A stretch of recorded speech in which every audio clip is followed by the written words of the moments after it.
کو اچھی طرح جانتا ہے۔ تم آپس میں ایک دوسرے کے ہم جنس ہو، پھر ان لونڈیوں کے ساتھ ان کے مالکوں سے اجازت حاصل کر کے نکاح کر لو،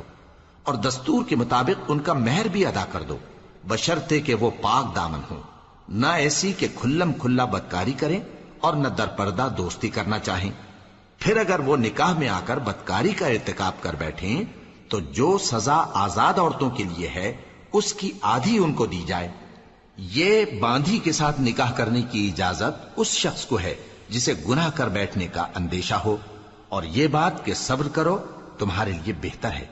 اور اللہ بخشنے والا ہے، مہربان ہے۔ اللہ چاہتا ہے کہ اپنی آیتیں تم سے کھول کھول کر بیان فرمائے اور تم کو اگلے لوگوں کے طریقے بتائے اور تم پر مہربانی کرے، اور اللہ جاننے والا ہے، حکمت والا ہے۔ اور اللہ تو چاہتا ہے کہ تم پر مہربانی کرے،